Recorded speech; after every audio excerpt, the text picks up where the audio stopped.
Bonjour à tous, nous allons corriger aujourd'hui l'exemple 5 d'UTP calcul de coefficient directeur qui est une illustration du théorème qui nous dit que le coefficient directeur petit a d'une fonction affine se calcule quand on connaît deux points de la droite représentative de la fonction affine par la formule yb moins yk divisé par xb moins xa.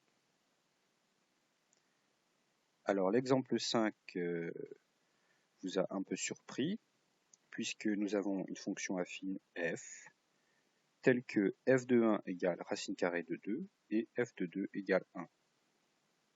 Il faut calculer le coefficient directeur de sa droite représentative. Alors essayons d'expliquer un petit peu à quoi ça correspond cette histoire de f de 1 égale racine de 2 et f de 2 égale 1. Prenons la deuxième valeur f de 2 égale 1. Ça veut dire que l'image du nombre 2 par la fonction affine f vaut 1. Graphiquement, ça veut dire que si on place le point d'abscisse 2 et d'ordonnée 1,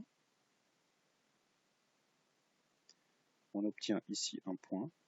Donc ici on a le x, ici le y. On a un point qu'on va appeler B, qui est un point de la droite représentative de la fonction f. Ce qui signifie que le point B a pour coordonnées 2, 1. Donc en fait, dire que la droite passe par B de coordonnées 2, 1 ou dire f de 2 égale 1, c'est la même chose. C'est la même chose pour la première information, f de 1 égale racine carrée de 2. Donc si on place sur notre graphique f de 1, ça va se situer pour x égale 1, y égale racine carrée de 2. Alors racine carrée de 2, c'est difficile de le placer sur le graphique. Racine carrée de 2, c'est un nombre qui vaut à peu près 1,4. À peu près. On obtient donc pour x égale 1, pour y égale racine carrée de 2, un deuxième point a de la représentation graphique de la fonction f. Donc quand on dit f de 1 égale racine de 2, c'est la même chose que de dire que la droite passe par le point A d'abscisse 1 et d'ordonnée racine carrée de 2. Donc vous voyez que ceci étant dit, on peut tracer la droite qui passe par les points A et B.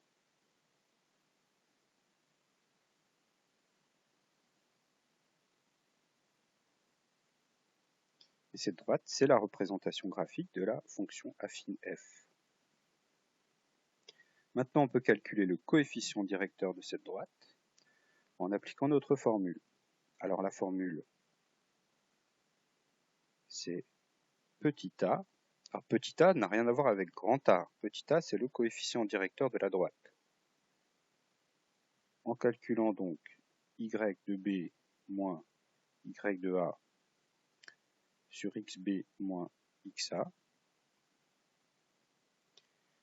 y de b, nous l'avons trouvé plus haut, le point B a pour ordonnée y, 1.